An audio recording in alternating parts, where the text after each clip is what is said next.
Мемлекеттік тілді дамыту институтында 2026 жылғы 10 сәуір күні қазақ тілінің жазу жүйесі тақырыбында дөңгелек үстел өтті. Іс-шара барысында идея авторы белгілі тіл жанашыры Серік Ерғали баяндама жасап, ғылыми көпшілікке жазудың Сингевич жобасының негізгі тұжырымдамасын, мақсат-міндеттерін және оның қазақ тілінің жазу реформасындағы орны мен маңызын таныстырды. Баяндамада жобаның артықшылықтарын, қолдану мүмкіндіктерін және болашақтағы әлеуетін мысалдар арқылы түсіндірді. Жиын барысында қатысушылар тарапынан баяндамашыларға түрлі ұсыныстар айтылып, мазмұнды әрі қызу пікірталас ұйымдастырылды. Ғалымдар мен тіл мамандары қазақ тілінің жазу жүйесін жетілдірудің тиімді жолдарын қарастырып, өзара тәжірибе бөлісті.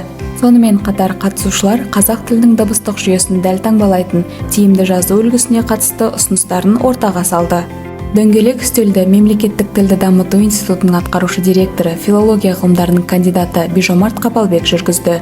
Офлайн форматта пікір білдірушілер қатарында Әл-Фараби атындағы Қазақ ұлттық университетінің қауымдастырылған профессоры, филология ғылымдарының докторы Орынай Жұбай, Ахмет Байтұрсынұлы атындағы тіл білімі институты Ахметтану бөлімінің меңгерушісі PhD Ермұхамед Маралбек, сондай-ақ Абай атындағы Қазақ ұлттық педагогикалық университетінің профессоры, филология ғылымдарының докторы Қаламқас Қалыбаева болды.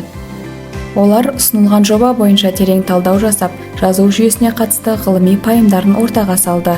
Іс-шараға Zoom платформасы арқылы онлайн форматта 100-ден астам жоғары оқу орындарының оқытушылары, ғылыми қызметкерлер, тіл мамандары және осы салаға қызығушылық танытқан өзге де азаматтар қатысты. Онлайн қатысушыларда талқылауға белсенді араласып, өз пікірлерін білдіріп отырды.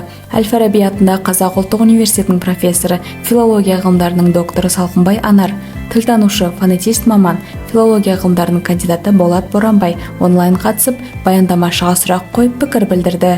Қазақ тілінің фонетикасы мен жазу жүйесі мәселелерімен айналысатын мамандардың ұсыныстары жиынның ғылыми маңызын арттыра түсті.